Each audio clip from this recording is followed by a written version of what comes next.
Actually ഒരു താങ്ക്സിലാണ് ഞാൻ തുടങ്ങേണ്ടത് നിങ്ങളോട് എല്ലാവരോടും. പ്രത്യേകിച്ചും അക്ഷര മാം ആണ് വെണ്ടർ.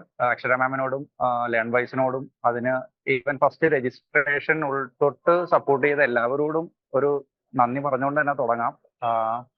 കാരണം ഞാൻ ആക്ച്വലി ഇത് മൂന്നാമത്തെ തവണയാണ് MA സൈക്കോളജി ചെയ്യുന്നത്. ഞാൻ 2 വട്ടം ആക്ച്വലി ചെയ്തതിന് ശേഷം ഫസ്റ്റ് ഇയറിൽ ഡ്രോപ്പ് ചെയ്തായിരുന്നു. ഫസ്റ്റ് ടൈം ബാംഗ്ലൂർ ആയിരുന്നു വെച്ചിരുന്നത്. ഫസ്റ്റ് ടൈമില്ല, 2 ടൈമും ബാംഗ്ലൂർ ആയിരുന്നു വെച്ചിരുന്നത്. ഫസ്റ്റ് ടൈം മെന്റർഷിപ്പോ അല്ലെങ്കിൽ മറ്റ് ആപ്ലിക്കേഷൻസോ വഴി അല്ല ചെയ്തത്. ഞാൻ സ്വന്തമായിട്ട് തന്നെ ചെയ്യാൻ നോക്കി. പക്ഷെ അത് ലാക്ക് ഓഫ് സപ്പോർട്ടുകൾ കാരണം എനിക്കത് ഡ്രോപ്പ് ചെയ്യേണ്ടി വന്നു. പിന്നീട് രണ്ടാമത്തെ വട്ടം ചെയ്തത് ഞാൻ വേറൊരു ആപ്ലിക്കേഷൻ വഴിയാണ് ചെയ്തത്. പക്ഷെ അവിടെയും ഇതൊക്കെ തന്നെയായിരുന്നു അവസ്ഥ. പൈസയും പോയി മനസ്സമാധാനവും പോയി എന്ന് പറയുന്നതായിരിക്കും ശരി. അപ്പോ അങ്ങനെ ഇരുന്ന് ഞാൻ ഇനി ചെയ്യുന്നില്ല എന്ന് പറഞ്ഞിരുന്ന സമയത്താണ് ഞാൻ ആക്ച്വലി ലേൺവേഴ്സിനെ കുറിച്ച് കേട്ടതും.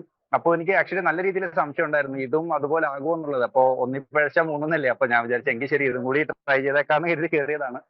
പക്ഷെ ഫസ്റ്റ് ഞാൻ പറഞ്ഞില്ലേ ജോയിൻ ചെയ്ത് കഴിഞ്ഞു ഇപ്പം എല്ലാവരും എനിക്ക് തോന്നുന്നു ഒരുവിധപ്പെട്ട ഡീറ്റെയിൽസ് എല്ലാവരും പറഞ്ഞിട്ടുണ്ട്. സോ ഞാൻ വീണ്ടും വീണ്ടും റിപ്പീറ്റ് ചെയ്യുന്നില്ല.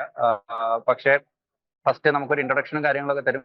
അക്ഷരാമമായിട്ട് സംസാരിച്ചപ്പോഴത്തേക്കും തന്നെയും ഓക്കെ കുഴപ്പമില്ല ട്രൈ ചെയ്യാം എന്നുള്ള ഒരു മെന്റാലിറ്റിയാണ് വന്നത്. അപ്പോഴും സംശയം ഉണ്ടായിരുന്നു കേട്ടോ, ഞാനത് ഓപ്പൺ ആയിട്ട് പറയാം. പക്ഷെ അത് കഴിഞ്ഞ് ക്ലാസ്സുകളിൽ കയറി നിങ്ങളുടെ ലൈവ് ക്ലാസ്സുകളും റെക്കോർഡഡ് സെഷൻസും എല്ലാം കണ്ടു.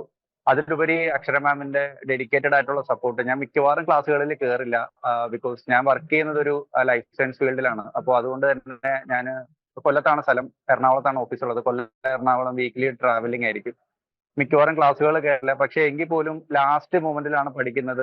അപ്പൊ മാമിന് കറക്റ്റ് ആയിട്ട് അറിയാം. ആ ഒരു ടൈം ആകുമ്പോഴത്തേക്ക് എനിക്ക് കറക്റ്റ് ആയിട്ട് അയച്ചു തരും. നോട്ട്സ്, ഷോർട്ട് നോട്ട്സ് എല്ലാം അയച്ചു തരും. ഷോർട്ട് നോട്ട്സ് അയച്ചു തരും. അതിന്റെ കൂട്ടത്തിൽ ഒരു ഓഡിയോയും കാണും. അതിന്റെ കോണ്ടെക്സ്റ്റ് ഞാൻ പറയുന്നില്ല. അപ്പോ അതിനകത്ത് കാണും മാമിന് പറയാനുള്ള കാര്യങ്ങളെല്ലാം. അപ്പം ആ നോട്ട്സ് വായിച്ചു നോക്കി അതൊന്ന് ബൈഹാർട്ട് ചെയ്ത് നമ്മൾ പൊക്കഴിഞ്ഞാൽ തന്നെ നമുക്ക് എക്സാമിന് നമുക്ക് കോൺഫിഡന്റ് ആയിട്ട് അറ്റൻഡ് ചെയ്യാൻ പറ്റും.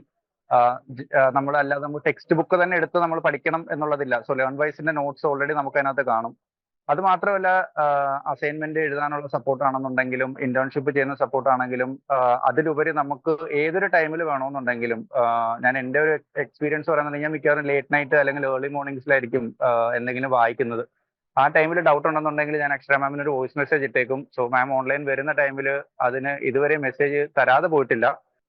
എല്ലാ എല്ലാ ക്ലാരിഫിക്കേഷൻസും ഡീറ്റെയിൽ ആയിട്ട് പറയാറുണ്ട്. അതുപോലെ തന്നെ ഈ പറഞ്ഞ കണക്ക് അസൈൻമെന്റ് നമ്മൾ കറക്റ്റ് ആയിട്ട് എഴുതുന്നുണ്ടോ, ക്ലാസ്സുകൾ നമ്മൾ അറ്റൻഡ് ചെയ്യുന്നുണ്ടോ, നമ്മളുടെ പഠിത്തത്തിന്റെ പ്രോഗ്രസ് എന്താണ്, ഇതൊക്കെ ഇപ്പം എല്ലാവരും പറഞ്ഞ കണക്ക് തന്നെ ഓൺ ടൈമിന് മാം വിളിച്ച് അതിന്റെ സ്റ്റാറ്റസ് അപ്ഡേറ്റ്സ് എടുക്കുന്നുണ്ട്.